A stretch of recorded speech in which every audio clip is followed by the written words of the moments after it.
Hello दोस्तों, आप सभी लोग देख रहे हैं गंगा एकेडमी यूट्यूब चैनल।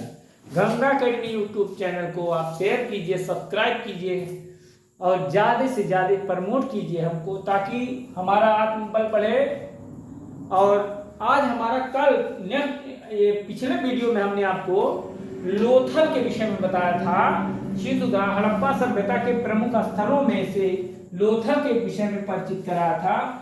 आज का हमारा जो टॉपिक है, आज हम कालीबंगा के विषय में बताएंगे। कालीबंगा से आपका आज सिंधु सभ्यता का अंतिम वीडियो होगा बच्चों।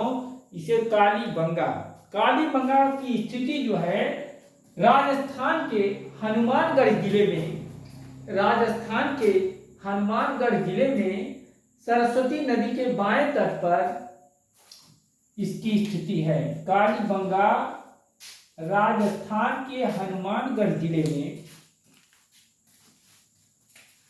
कालीबंगा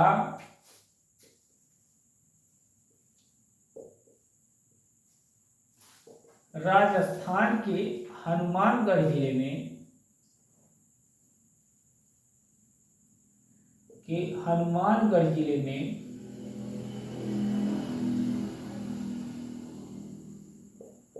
हनुमानगढ़ जिले में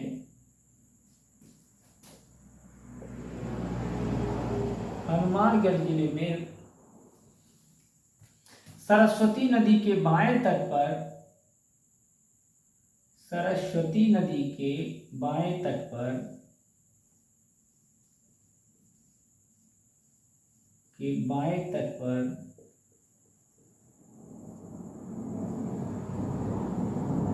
स्थित है। इसकी खोज 1953 ईस्वी में अमलानंद घोष ने किया। इसका उत्खनन 1953 ईस्वी में अमलानंद घोष के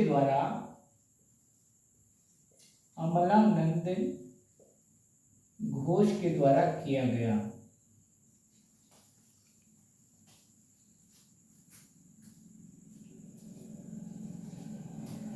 दशरथ शर्मा ने कालीबंगा को दशरथ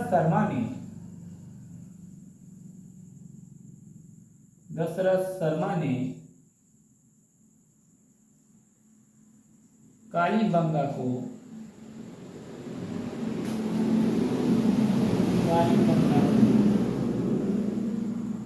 हड़प्पा सभ्यता की तीसरी राजधानी कहा है।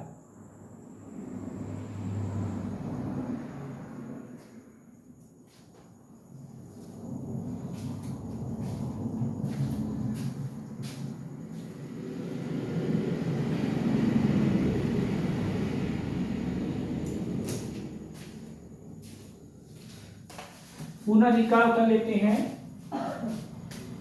राजस्थान के हनुमानगढ़ जिले में सरस्वती नदी के तट पर, के बाएं तट पर इसकी स्थिति कालीबंगा स्थित है।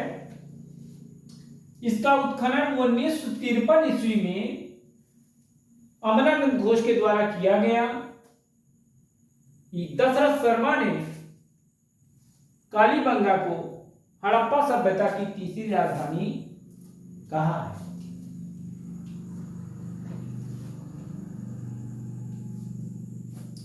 यहां से मिट्टी के काले रंग की चूड़ियां, कालीबंगा का अर्थ होता है काले रंग की चूड़ियां, काले रंग की चूड़ियां।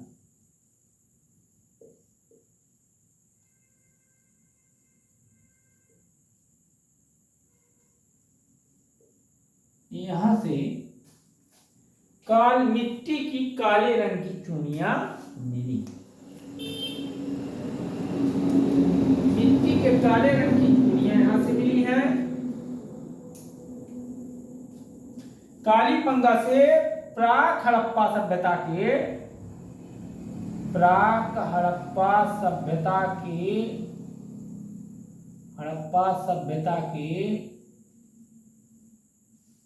सभ्यता काल के जुते हुए खेत का साक्ष्य मिला है।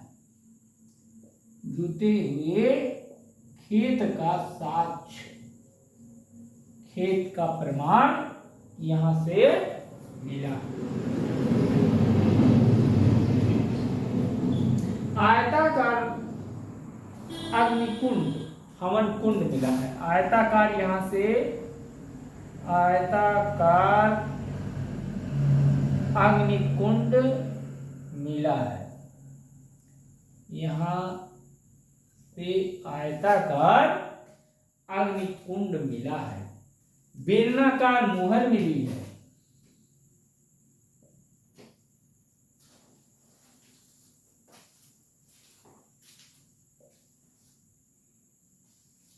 यहां से बेलनाकार मोहर मिली है। लकड़ी की नाली मिली है।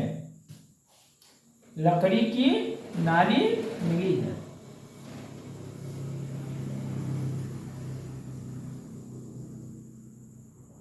नाली मिली है आपकी लकड़ी। घर कच्ची ईंटों के बने थे, अतः इसे दीनहीन बस्ती या दरिद्रों की बस्ती कहा जाता है। घर कैसे बने थे? घर बनते थे कच्ची ईंटों के। घर कच्ची ईंटों के बने हैं, इसलिए इसको कहते हैं दरिद्र बस्ती या दीनहीन बस्ती। दीनहीन बस्ती कालीबंगा को कहा जाता है। दीनहीन बस्ती कालीबंगा को कहा जाता है। लेकिन यहाँ की सड़कें जो थी, पक्की सड़क मिली है। यहाँ से पक्की सड़कें मिली है। पक्की सड़कें और कच्चे घर कहाँ से मिले? कालीबंगा से। कालीबंगा को दीनहीन बस्ती, मलिन बस्ती कहा जाता है।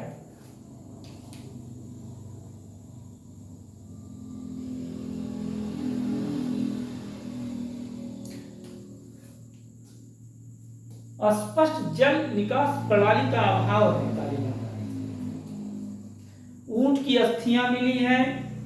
हल्के निशान। ऊंट की अस्थियां कहां से मिली? कालीबंगा से ऊंट की अस्थियां मिली। यहां से ऊंट की अस्थियां मिली। ऊंट की अस्थियां, हड्डी। ऊंट की अस्थियां मिली हैं।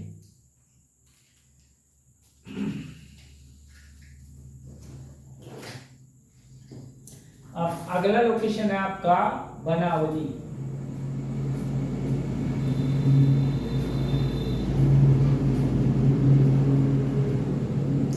बनावली भी आपका, देखिए मैप में आप सभी लोग बनावली को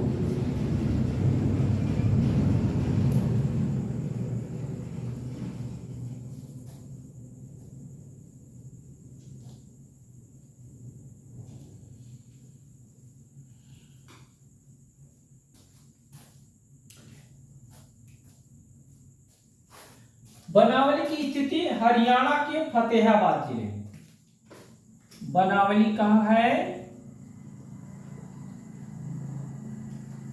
इसकी स्थिति ये है हरियाणा के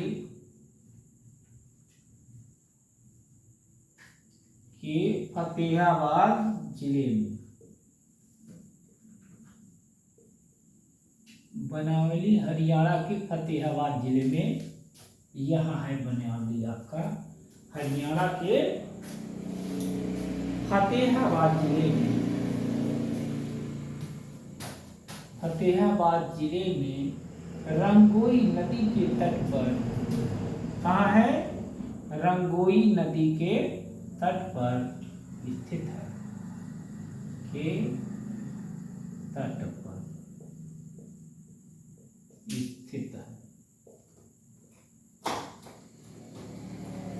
जैसा आपको मैप में दिख रहा है कि हरियाणा के फतेहाबाद जिले में रंगोई नदी के तट पर बनावली की स्थिति है। रविंदर सिंह बिष्ट ने 1973 में कोई उत्खनन किसने करवाया? उत्खनन रविंदर सिंह बिष्ट ने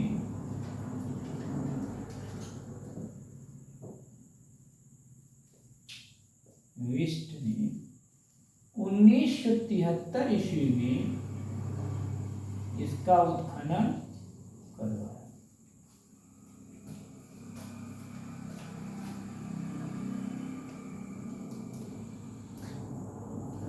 हल की आकृति मिट्टी का हल।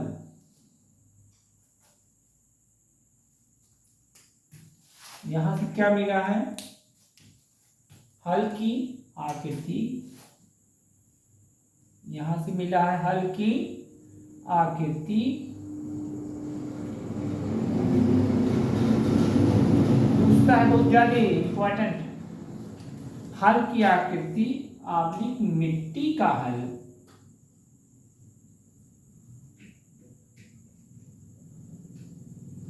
और हल का टेराकोटा मॉडल, टेराकोटा मॉडल यहां से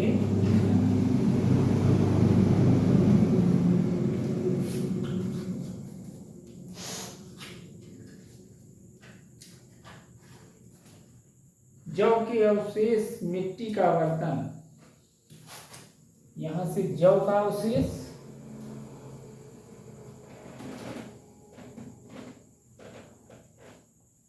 मिट्टी का बर्तन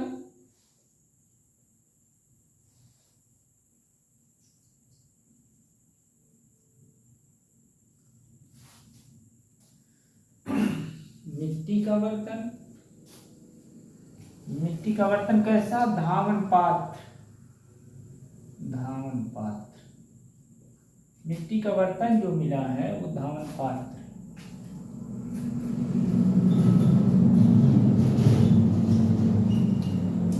अगला स्थल है आपका सुरकोटजा, सुरकोटजा।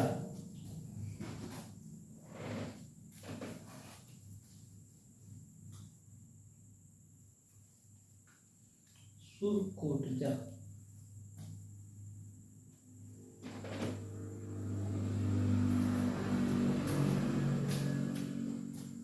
सुरकोटजा आपका गुजरात के कच्छ जिले में है। ये भी यहाँ गुजरात में है सुरकोटजा, ये यहाँ पड़ेगा आपका लोकेशन गुजरात के कच्छ जिले में सुरकोटजा,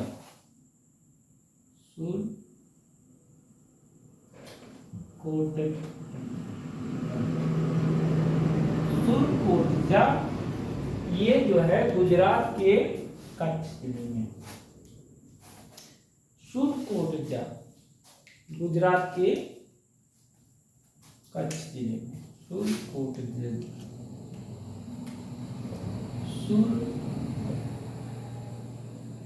सुरकोटजा कहाँ स्थित है? गुजरात के कच्छ जिले में। ये गुजरात के कच्छ जिले में स्थित है।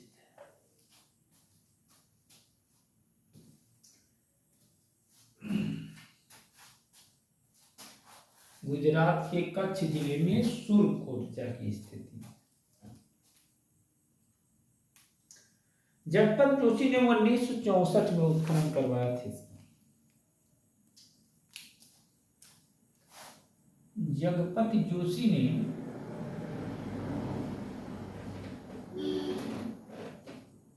1964 ईस्वी में उत्खनन हुआ था। इसका उत्खनन जगपत जोशी ने 1964 ईस्वी में किया।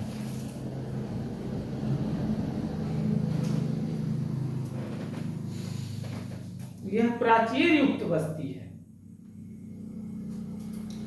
यह प्राचीर युक्त बस्ती है, यह प्राचीर युक्त बस्ती है, प्राचीर युक्त बस्ती है, बस्ती है। यह हड़प्पा सभ्यता के पतन को दर्शाती है, हड़प्पा सभ्यता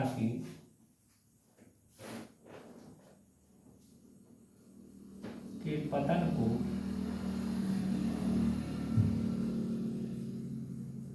दर्शाती है। यह हड़प्पा सभ्यता के पतन को दर्शाती है।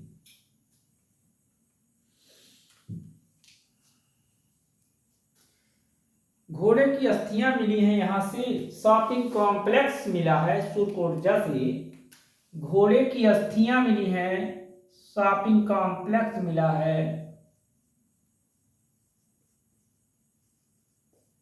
घोड़े की अस्थियां मिली हैं,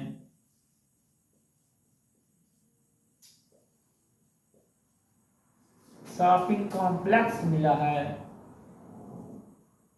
शॉपिंग कॉम्प्लेक्स मिला है,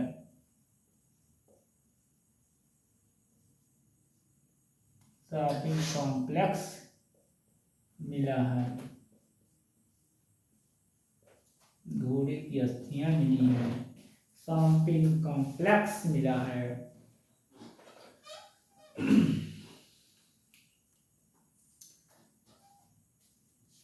अगला आपका राखी गढ़ी, हरियाणा के हिसार जिले में है राखी गढ़ी।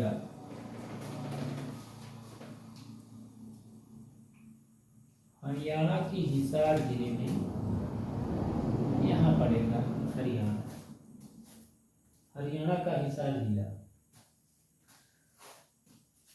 ये राखी गढ़ी आपका मैप नहीं हो जाएगा, राखी गढ़ी।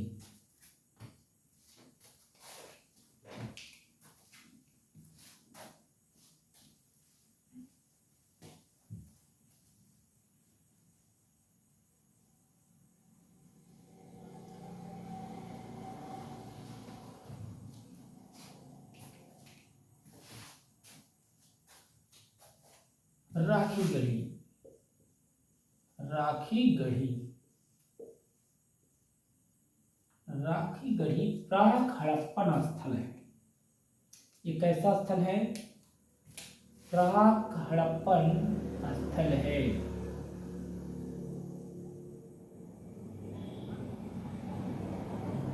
क्या प्राक हड़प्पन स्थल है? राखी गढ़ी क्या है? प्राक हड़प्पन स्थल है।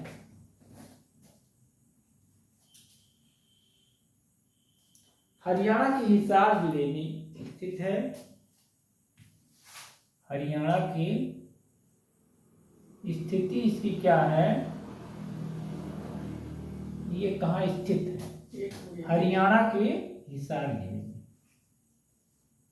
हरियाणा के हिसार जिले में, हरियाणा के हिसार जिले में राखी गढ़ी स्थित है। यह प्राक हड़प्पन स्थल है।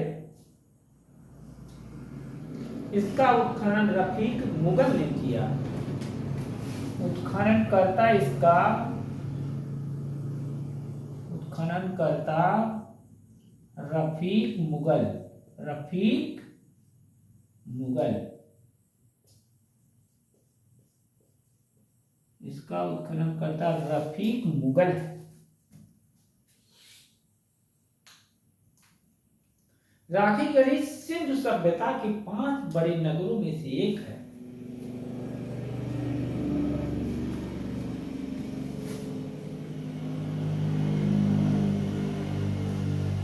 राखी गढ़ी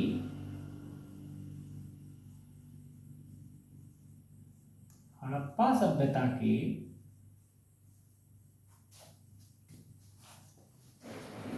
सभ्यता के 5 बड़े नगरों में से एक है। बड़े नगरों में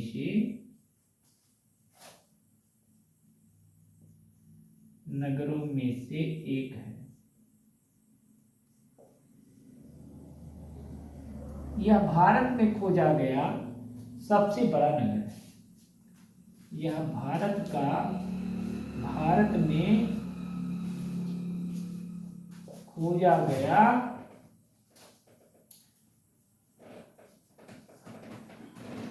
गया सबसे बड़ा नगर है।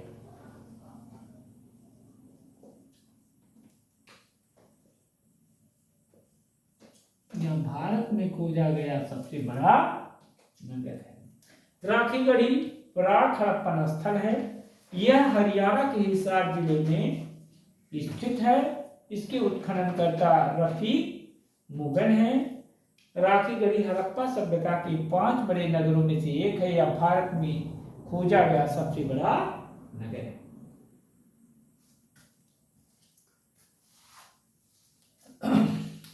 सबसे बड़ा भारत में खोजा गया हड़प्पा कालीन नगर है।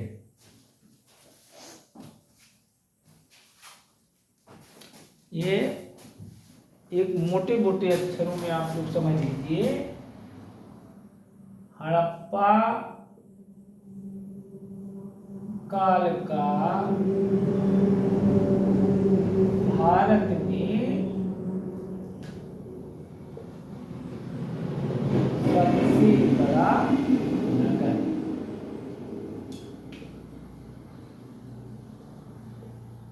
ये है आपका राखीगढ़ी।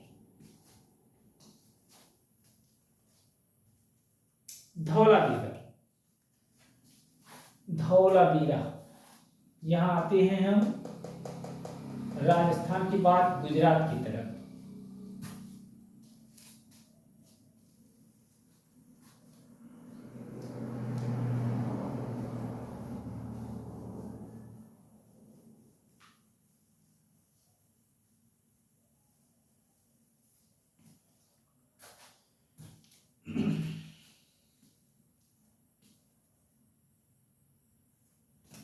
धौलावीरा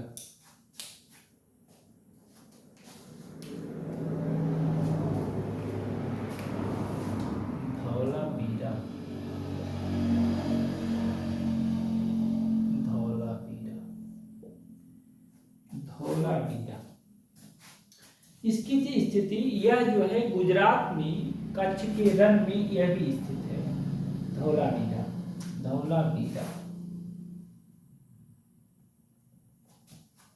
गुजरात में कच्छ के रण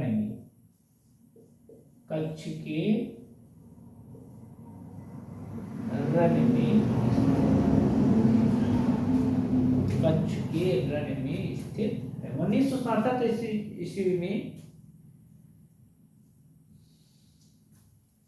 1990-91 ईस्वी में यहाँ की उत्खनन करता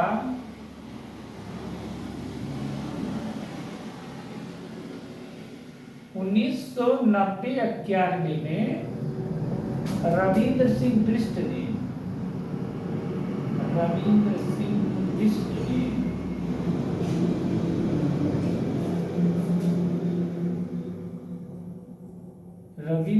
बिष्ट ने धौलावीरा का उत्खनन करवाया।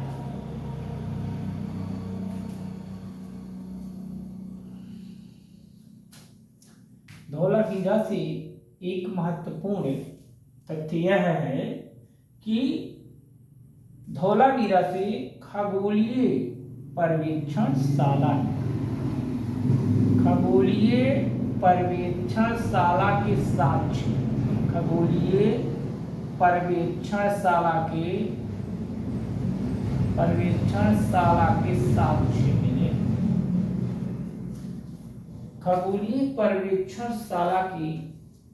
साक्ष्य मिले। वाटर हार्वेस्टिंग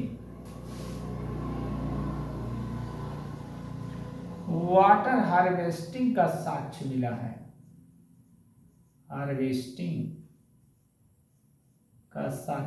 है। जो धौलावीरा के उन्नतशील जल प्रबंधन को दर्शाता है।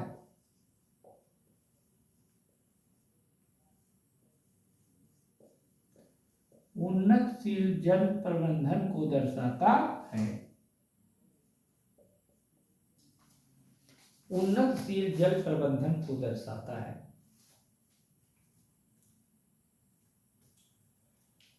राखी गढ़ी, नोट आप लोग लिख लीजिए की पॉइंट में, राखी गढ़ी और धौलावीरा भारत में खोजे गए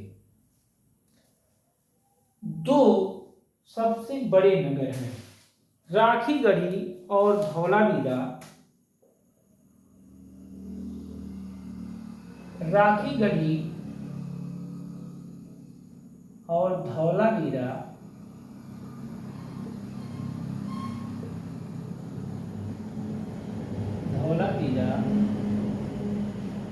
भारत में खोजे गए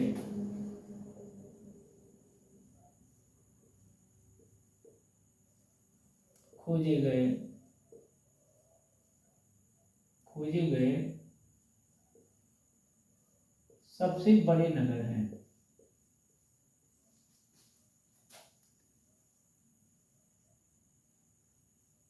सबसे बड़े नगर हैं। राखी गढ़ी और धौलावीरा भारत में खोजे गए सबसे बड़े नगर हैं। आलमगीरपुर, उत्तर प्रदेश में आलमगीरपुर आपका देख लीजिए, मेरठ के समीप, यूपी में हिंडन नदी के तट पर आलमगीरपुर स्थित है। आलमगीरपुर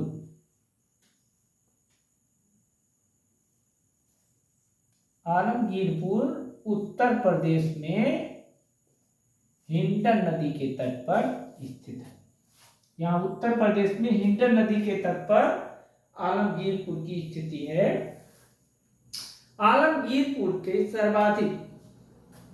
आलमगीरपुर हड़प्पा सभ्यता का सर्वाधिक पूर्वी स्थल है। सर्वाधिक पूर्वी स्थल है। यह हड़प्पा सभ्यता का सर्वाधिक पूर्वी स्थल है। इसकी खोज यज्ञदत्त शर्मा ने किया। इसकी खोज, इसका उत्खनन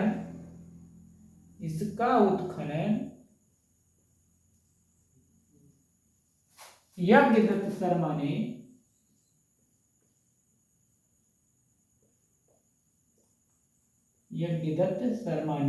किया। इसका उत्खनन यज्ञदत्त शर्मा ने किया। अब आपको हम बताएंगे सिंधु घाटी सभ्यता की राजनीतिक व्यवस्था।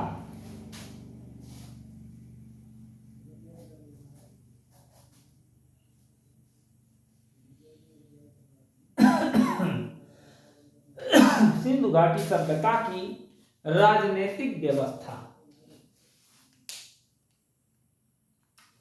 सिंधु घाटी सभ्यता की राजनीतिक व्यवस्था। सिंधु घाटी सभ्यता की राजनीतिक व्यवस्था।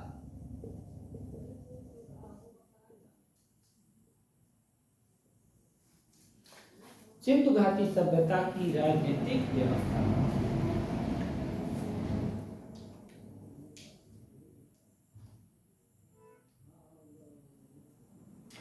कोई निश्चित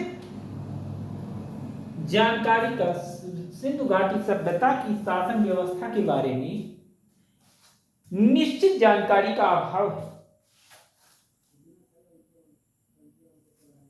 कुछ लोगों ने, कुछ इतिहासकारों ने सिंधु घाटी सभ्यता की शासन व्यवस्था को गणतंत्रात्मक माना है, तो कुछ ने सिंधु घाटी सभ्यता की राजनीतिक व्यवस्था पर पुरोहितों का वर्चस्व माना है। जबकि कुछ लोगों ने इसकी शासन व्यवस्था को गणतंत्रात्मक स्वीकारा है, जबकि कुछ ने वणिक वर्ग के हाथों में यहाँ की शासन व्यवस्था को मानना है। चूंकि नगरों में वणिक वर्ग का प्रभुत्व था, इसलिए सिंधु घाटी सभ्यता को की शासन व्यवस्था संभवतः वणिक वर्ग के हाथ में रही होगी, लेकिन यह निश्चित रूप से कह पाना बहुत ही कठिन है कि सिंधु घाटी की सभ्यता में किसकी शासन व्यवस्था थी। अर्थात इसमें जानकारी का अभाव है, इसलिए यह निश्चित रूप से नहीं कहा जा सकता है कि सिंधु घाटी व्यवस्था के अंतर्गत, सिंधु घाटी सभ्यता के अंतर्गत किस वर्ग का शासन था।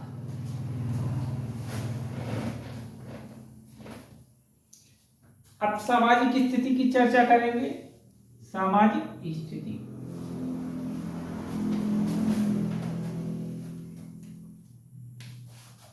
सामाजिक स्थिति, सामाजिक स्थिति जो सिंधु घाटी सभ्यता का की सामाजिक व्यवस्था का जो संदर्भित विषय है, यह मुहरों पर, सिंधु घाटी सभ्यता की मुहरों पर मातृ देवी की मूर्ति मिली है। मुहरों पर मातृ देवी की, मुहरों पर मातृ देवी की, देवी का चित्रांकन हुआ है।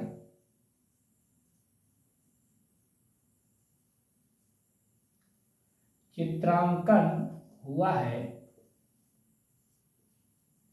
इससे यह स्पष्ट होता है कि सिंधु घाटी के लोग मात्र सत्तात्मक सत्ता के कायल रहे होंगे, अर्थात सिंधु घाटी में मात्र सत्तात्मक शासन, मात्र सत्ता की प्रधानता रही होगी। अर्थात हड़प्पा का समाज मात्र सत्तात्मक था। हड़प्पा का समाज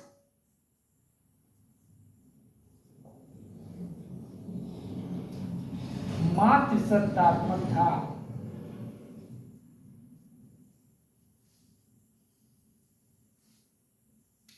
हड़प्पा का समाज मात्र सत्तात्मक था। समाज 4 वर्गों में विभक्त था: विद्वान, योद्धा, व्यापारी, श्रमिक। समाज का विभाजन 4 वर्ग में बटा हुआ था। समाज विद्वान, योद्धा, व्यापारी और श्रमिक। समाज 4 वर्गों में विभक्त था। ये विद्वान, योद्धा, व्यापारी और श्रमिक। मनोरंजन के साधन क्या क्या थे? पासे का खेल, शतरंज का खेल, पशुओं की लड़ाइयां मनोरंजन की साधन।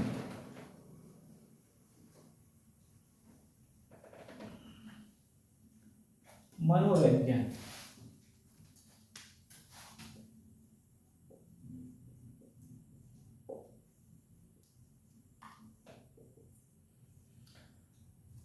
पासे का खेल, पासे का खेल, पासे का खेल अर्थात शतरंज। सिंधु घाटी के लोग शतरंज खेलना जानते थे। पशु की लड़ाई,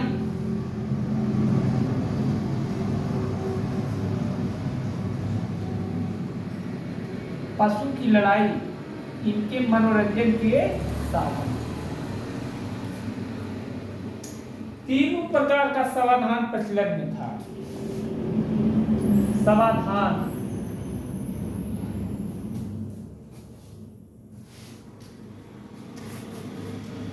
स्यवाधान।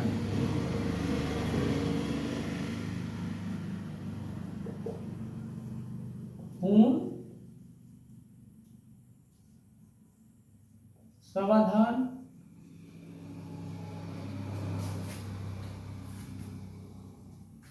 पूर्ण समाधिकरण, आंशिक समाधिकरण और दाह संस्कार। पूर्ण समाधिकरण, पूर्ण समाधिकरण, आंशिक समाधिकरण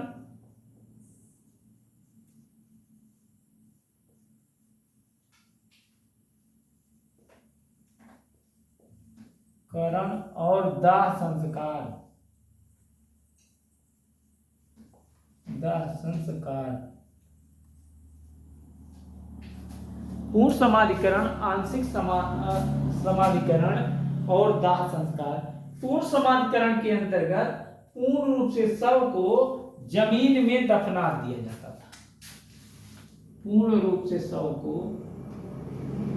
पूर्ण रूप से जमीन में दफना दिया जाता था, जमीन में गाड़ दिया जाता था, ये समझिए। इसमें जो होता था आंशिक समाधिकरण में, पहले पशु पक्षियों को खिलाते थे, जब पशु पक्षी उसको खा लेते थे, जो बचता था पशु पक्षी शव को खाते थे, जो बचता था उसको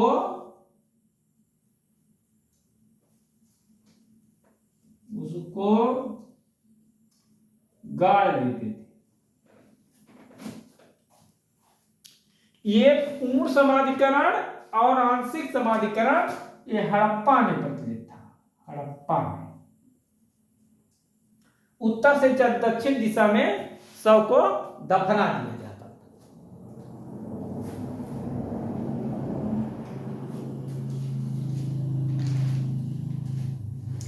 दाह संस्कार,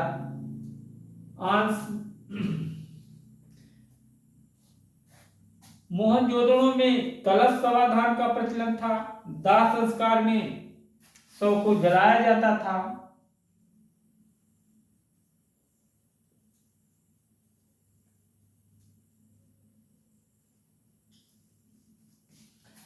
तो ये है आपका, ये समाधान की पद्धतियां प्रचलन में थी। मोहनजोदड़ो में कलश समाधान, हड़प्पा में आंशिक समाधान और कालीबंगा में प्रतीकात्मक समाधान का प्रचलन था। कालीबंगा में प्रतीकात्मक समाधान का प्रचलन था। प्रतीकात्मक समाधान का प्रचलन था। वैसे इससे क्वेश्चन आता नहीं है, लेकिन फिर भी जानकारी के लिए और पूछ भी सकता है, टॉपिक में है आपका।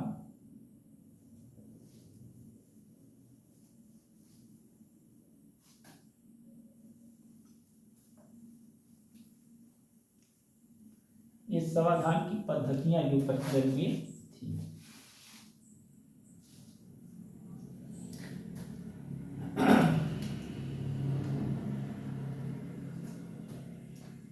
शव के जो पात्र होते थे उस पे मयूर का अंकन होता था।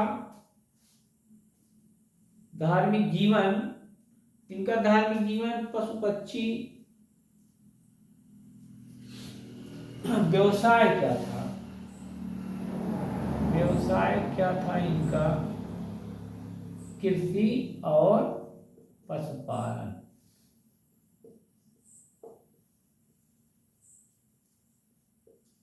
इनका मुख्य व्यवसाय। और ये 9 प्रकार की फसलें उगाते थे। 9 प्रकार की फसलें उगाते थे। 9 प्रकार की फसलें उगाई जाती थी।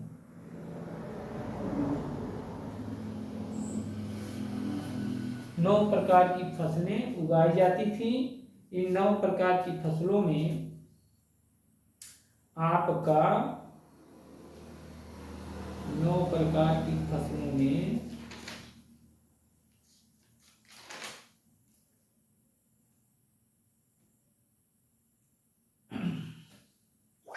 चावल, गेहूं, जौ। चावल की, इसमें चावल की कितनी किस्में थी? चावल की, गेहूं की 3, चावल गेहूं की 3, ये 3 किस्में इसकी थी।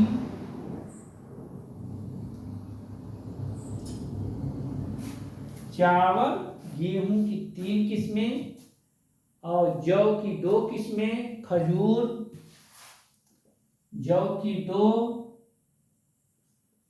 किस्में, खजूर, तरबूज,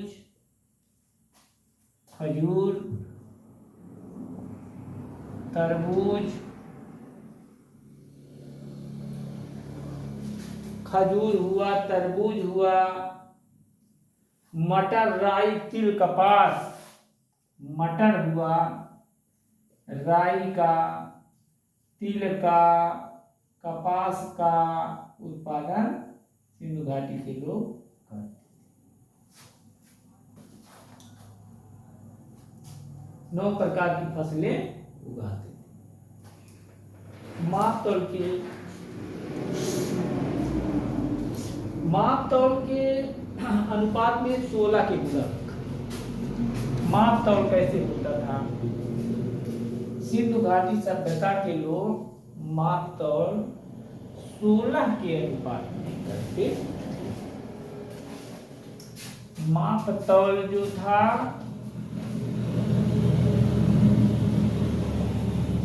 16 के अनुपात में माप तौल किया जाता था।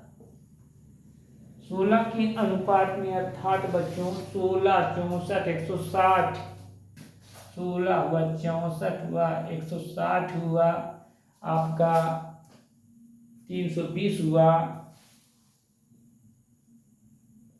640 हुआ, इस तरीके से इसी के बांट का प्रयोग करते थे।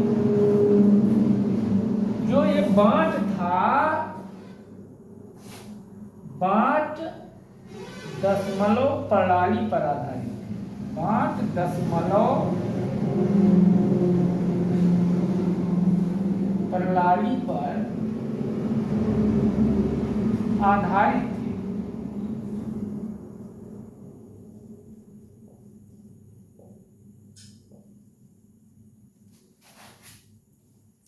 लिपि संबंधी अवधारणा।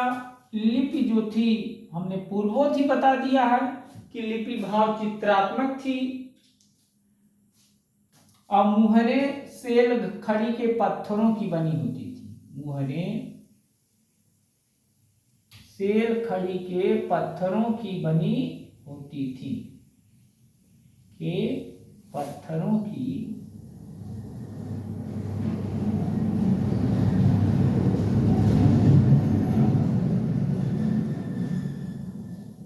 बनी होती थी। मुहरे सेल खड़ी के पत्थरों की बनी होती थी। सिंधु सभ्यता का पतन कैसे हुआ? सिंधु सभ्यता का पतन, कुछ इतिहासकारों ने सिंधु सभ्यता के पतन के लिए बाढ़ का आ जाना, जबकि कुछ ने बाह्य आर्यों के आक्रमण को माना है। कुछ लोगों ने कुछ इतिहासकार ने जलवायु परिवर्तन को माना है। कुछ लोगों ने पारिस्थितिकीय परिवर्तन को माना है। इस तरह एक निश्चित जानकारी के अभाव में यह स्पष्ट रूप से तय पाना बहुत कठिन है कि सिंधु घाटी की सभ्यता का पतन कैसे हुआ। यह निश्चित रूप से नहीं कहा जा सकता है कि सिंधु घाटी की सभ्यता का पतन कैसे हुआ। इसका अभी तक कोई ऑथेंटिक प्रमाण नहीं आ पाया है कि सिंधु घाटी सभ्यता का पतन कैसे हुआ। ये जो परीक्षा उपयोगी जो तथ्य थे, ये मैप के माध्यम से आपको स्पष्ट रूप से हमने विश्लेषण कर दिया है। जो उपयोगी तथ्य हैं उन तथ्यों का विश्लेषण करना ही मैं आवश्यक समझता हूँ। इसी के साथ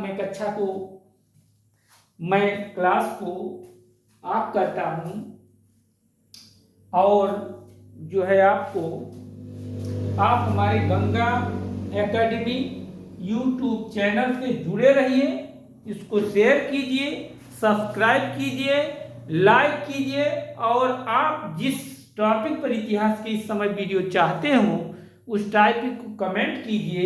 इसी के साथ हम अपनी वाणी को विराम देते हैं। जय हिंद, जय भारत।